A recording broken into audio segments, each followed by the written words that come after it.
السلام عليكم ورحمة الله تعالى وبركاته.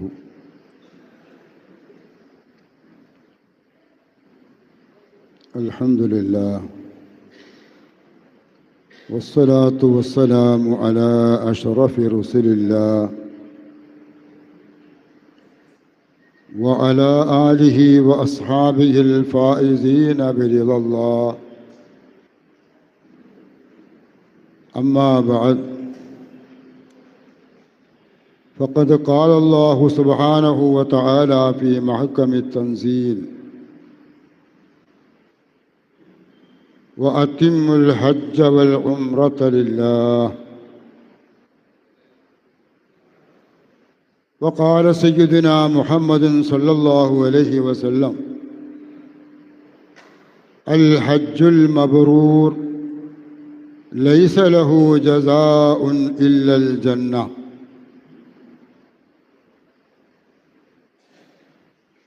صدق الله وصدق رسول الله صلى الله عليه وسلم.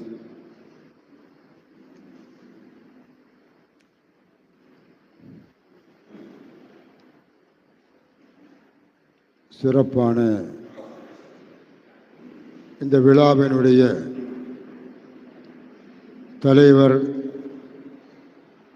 ஜமாஅத்துல் உலமாவினுடைய தலைவராகவும் இருக்கின்ற சங்கைக்குரிய தலைவர் அவர்களே, வரவேற்புரை நிகழ்த்திய ஜமாஅத்துல் உலமாவினுடைய பாசத்திற்குரிய பொதுச் செயலாளர் அப்துல் ரஹ்மான் உலூமி ஹசரத் அவர்களே, கிராஅத்தை ஓதிய பாசத்திற்குரிய முகமது இப்ராஹிம் உலூமி ஹசரத் அவர்களே, அறிமுறை நிகழ்த்திய மரியாதைக்குரிய ஹசரத் அவர்களே, ஹாஜிகளுக்காக அழகான வழிகாட்டு முறைகளையும் அமல்களை பற்றியும் விரிவாகவும் விளக்கமாகவும் பேசுவதற்காக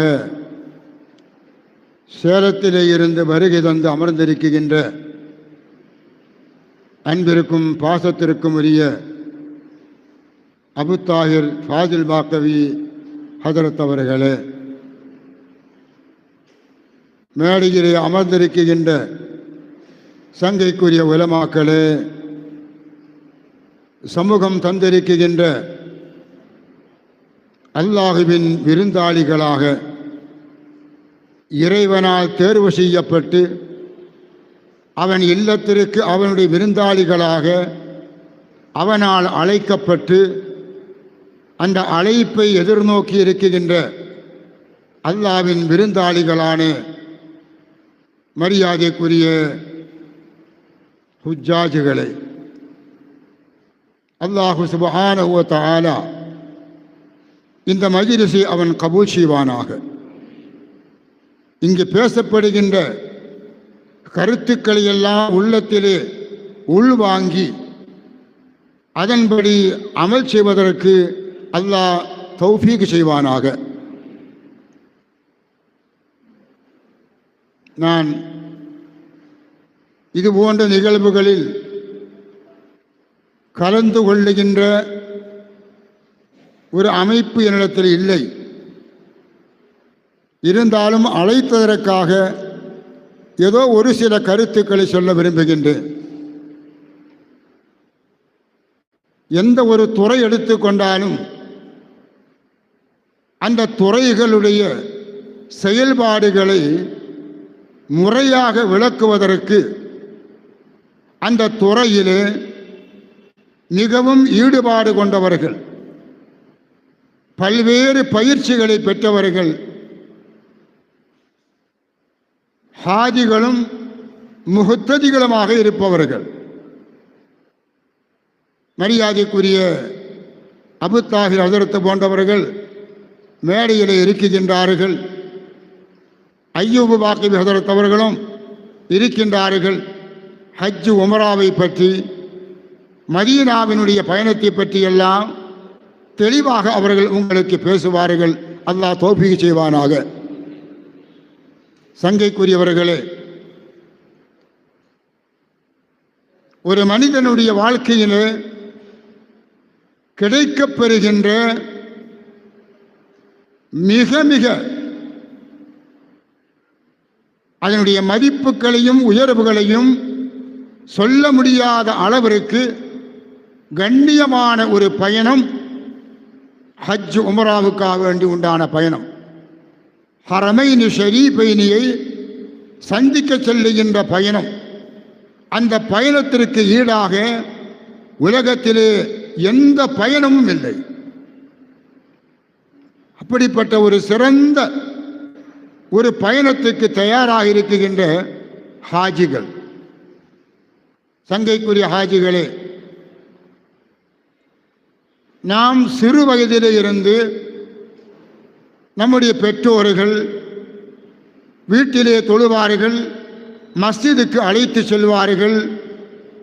அவர்களோடு சஃபிலே நிற்போம், தக்பீரை கட்டுவோம், ருக்கு செய்வோம், இஅ்திதால் செய்வோம்.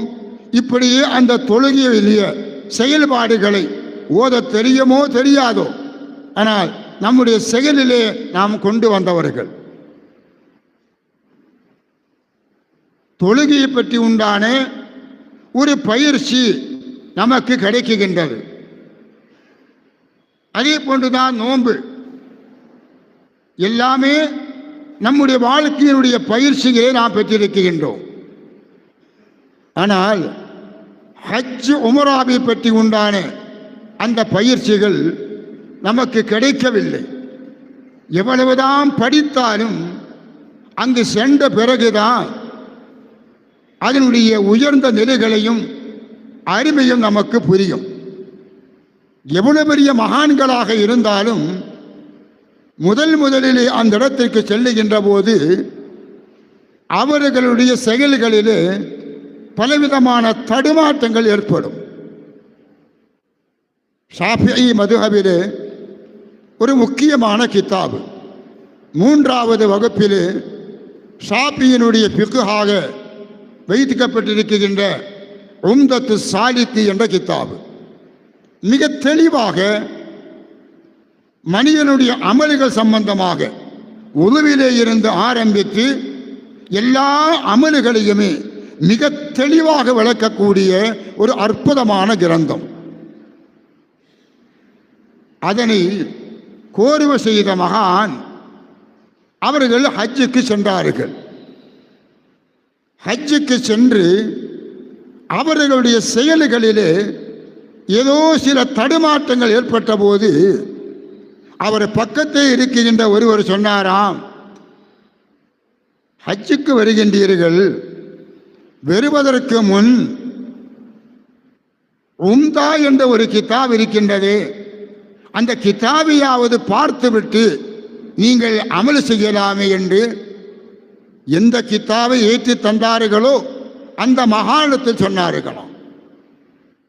அப்படி என்றால் எழுதியிருப்போம், கிரந்தங்களை தொகுத்திருப்போம், ஆனால் அமல்கள் செய்ய ஆரம்பிக்கின்ற போது நமக்கு ஒரு புதிதான அமலாக இருக்கும், தடுமாற்றங்கள் ஏற்படும். அப்பொழுதெல்லாம் நமக்கு என்று வழிகாட்டிகளாக இருக்கக்கூடிய அவர்களிடத்திலே நம்முடைய அமல்களை கேட்டு தெரிந்துதான் அமல் செய்ய வேண்டும். சங்கைக்குரியவர்களே, நாம் செல்லுகின்ற இந்த பயணம், இந்த பயணத்தை செல்வதற்கு முன்பதாக எங்கு செல்கின்றோம் என்பதையும் உள்ளத்தில் இருத்திக் கொள்ள வேண்டும். மக்காவுக்கு செல்கின்றோம் என்பதல்ல, மதீனாவுக்கு செல்கின்றோம் என்பதல்ல, மக்காவிலே யாரை சந்திக்க செல்லுகின்றோம், மதீனாவிலே யாரை சந்திக்க செல்லுகின்றோம், அந்த புனிதமான இடங்கள். இன்ன அவ்வல பைத்தின் உதிஅ லின்னாஸ் என்று இறைவன் முதலிலே இந்த உலக மக்களுக்காக அவனால் ஏற்படுத்தப்பட்ட முதல் ஆலயம் காபத்துல்லாவை பார்க்க போகின்றோம். அந்த காபாவும் காபாவை சுற்றி இருக்குகின்ற அந்த ஹரமினுடைய கண்ணியமும் அந்த ஊருடைய கண்ணியத்தையும் முழுமையாக நாம் புரிந்து அந்த இடத்திற்கு செல்கின்ற போதுதான் நம்முடைய உள்ளம் ஒரு தக்குவாவினுடைய வழிக்கு வரும். அதே போன்றுதான் மதீனா நகர செல்லுகின்றோம் என்றால் ஏதோ மதீனா முனவராவை சந்திக்க செல்லவில்லை. அஃதலுல் மஹ்லூகாத் அஷ்ரஃபுல் மஹ்லூகாத் முஹம்மது ஸல்லல்லாஹு அலைஹி வஸல்லம் அவர்களை சந்திக்க செல்லுகின்றேன். பெருமானார் ஸல்லல்லாஹு அலைஹி வஸல்லம் அவர்கள் வாழ்ந்த இடம், பெருமானாருடைய முபாரக்கான பாதங்கள் பட்ட இடம், அந்த முபாரக்கான இடத்திற்கு செல்லுகின்றோம் என்று பெருமானாரை பற்றி உண்டான கண்ணியமும் அந்த இடத்தினுடைய கண்ணியத்தையும் நாம் முழுமையாக தெரிந்துதான் அங்கு செல்ல வேண்டும். மதீனா நகரத்திலே மகான்கள் சொல்வார்கள், சில மகான்கள், நானும் பார்த்தேன் ஒருவரை, ஒரு மிகப்பெரிய மகான் மதீனா நகரத்திலே தன்னுடைய காலில் வெறுங்காலாகத்தான் நடந்து கொண்டிருந்தார்கள், செருப்பு அணியவில்லை. இமாம் மாலிக் ரஹ்மத்துல்லாஹ் மதீனா நகரத்திலே செருப்பை அணிய மாட்டார்கள். ஏன்? எம்பெருமான் ஸல்லல்லாஹு அலைஹி வஸல்லம் அவர்களுடைய புனித பாதம் பட்ட அந்த இடம், அந்த இடம் என் பாதம் படுகின்ற இடமாக இருக்க வேண்டும். அந்த இடத்திலே என் செருப்புகள் பெறக்கூடாது என்பதற்காக செருப்பு அணியாமல் நடந்த வரலாறை கேள்விப்பட்டோம். அதே போன்றுதான் ஒரு மகானை நானும் பார்த்தேன். மதீனா நகரத்திலே 10 நாட்கள் நான் இருந்தபோது அவர்களும் அங்கு இருந்தார்கள். அவர்கள் செருப்பை அணிந்தது பார்ப்பதில்லை. கெட்டிடத்துக்கு வந்தால் மலைஜலம் கழிக்க பாத்ரூம் போறபோது தான் செருப்பை போடுவார்கள். வெளியிலே வருகின்ற போதெல்லாம் செருப்பு இல்லாமல் தான் நடந்தார்கள். ஏன்? பெருமானாருடைய பாதங்கள் பெற்ற இடம், அந்த இடத்திலே என் பாதம் பட வேண்டும் என்பதற்காக அவர்கள் நடக்கின்றார்கள். முன்னோர்கள் அந்த இடங்களுக்கு கொடுத்திருக்கின்ற கண்ணியத்தை நாமும் நமது உள்ளத்திலே வைத்து கொண்டுதான் நாம் பயணத்தை மேற்கொள்ள வேண்டும். மதீனா நகரத்திலே செல்லுகின்ற போது ஹஜரத் அவர்கள் மதீனா நகரத்தினுடைய விளக்கத்தை சொல்வார்கள். நாம் எங்கு செல்கின்றோம், அந்த நகரத்தினுடைய சிறப்பு என்ன என்பதை தெரிந்து கொள்வதற்கு முன் மக்காவிலே இருந்து மதீனா நகருக்கு செல்லுகின்ற போது அல்லது மதீனாவிற்கு சென்று மக்காவிற்கு வருகின்ற போது அங்கு ஏற்பட்டதான பல்வேறு பயணத்தினுடைய முன் வரலாறுகளையும் உள்ளத்திலே கொள்ள வேண்டும்.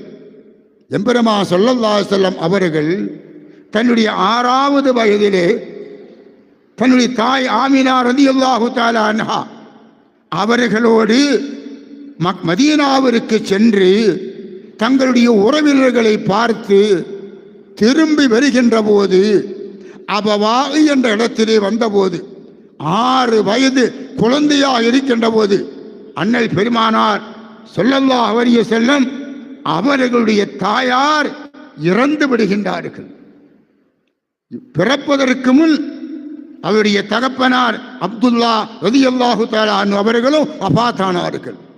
6வது வயதிலே தன்னுடைய தாயை அவர்கள் இழந்தார்கள். கூட இருப்பது அடிமை பெண் ஒருவர் தான். அந்த பயணத்தை நாம் உள்ளத்திலே கொள்ள வேண்டும். எம்பெருமான் எப்படி வந்திருப்பார்கள்? 6 வயது குழந்தை, தாயும் இல்லை, தந்தையும் இழந்தார்களே. அந்த வரலாறுகளை, பெருமானாருடைய பயணத்தினுடைய நிலைகளை உள்ளத்திலே கொள்ள வேண்டும். அதற்கு பிறகு ஃபத்ஹ் மக்காவுடைய விதத்திலே பல்லாயிரக்கணக்கான சஹாபாக்களை அழைத்து கொண்டு மக்காவுக்கு சென்றார்களே, அந்த உயர்ந்த பயணத்தையும் நினைவிலே கொள்ள வேண்டும். கடைசியிலே ஹஜ்ஜத்துல் வதாஇற்காக பல ஆயிரக்கணக்கான சஹாபாக்களை அழைத்து கொண்டு மக்காவிற்கு சென்றார்களே, அந்த பயணங்கள் எல்லாம் உள்ளத்திலே நாம் கொள்ள வேண்டும். தன்னந்தனியாக தன் நண்பரோடு மக்காவிலே இருந்து மதீனாவிற்கு பயணம் செய்தார்களே, அந்த ஹிஜ்ரத்தினுடைய பயணத்தினுடைய வரலாறுகள் நாம் உள்ளத்திலே கொள்ள வேண்டும். இந்த தீனுக்காக, உம்மத்திற்காக பெருமானார் ஸல்லல்லாஹு அலைஹி வஸல்லம் ஆற்றிய தியாகத்தினுடைய உண்மைகளை அப்போதுதான் நாம் புரிந்து கொள்ள முடியும். இடங்களை பற்றி உண்டான சிறப்புகள், அங்கு இருக்கின்ற அடங்கி இருக்கின்ற நல்லவர்களை பற்றி உண்டான உயர்ந்த நிலைகளை உள்ளத்திலே கொள்ள வேண்டும்.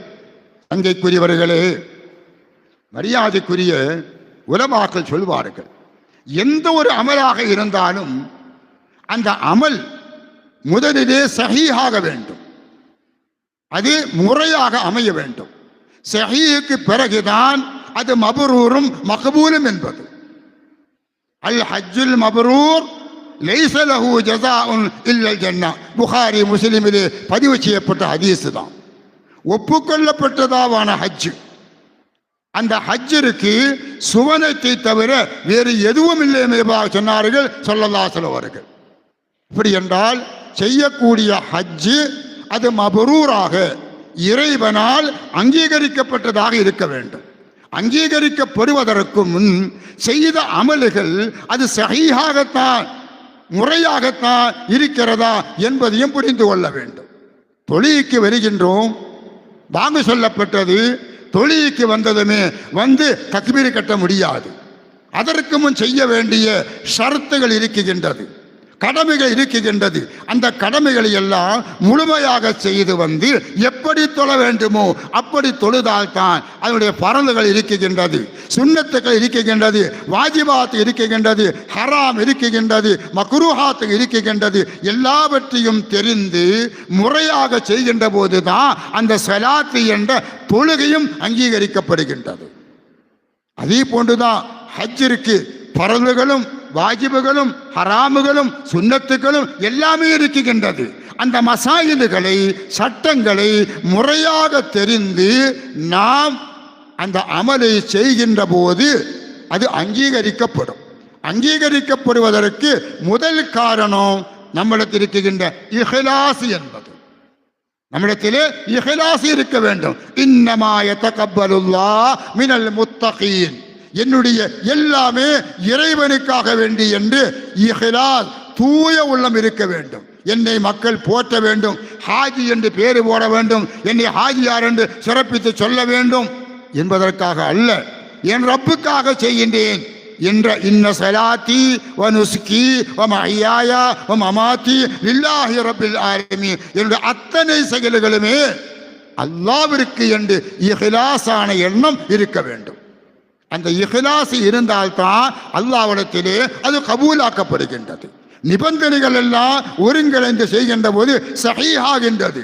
அதற்கு பிறகு இஹ்லாஸ் இருக்கின்ற போது அமல்கள் அங்கீகரிக்கப்படுகின்றது. இப்படி ஷரஈயத்தான நிலையிலையும் கல்பியத்தான நிலையிலையும் அந்த அமல்கள் சஹீஹும் மக்பூலும் மப்ரூருமாக இருக்கின்ற போதுதான் அந்த அமல்களால் கிடைக்கப்படுகின்ற அந்த உயர்ந்த கூலிகளை பெற முடியும்.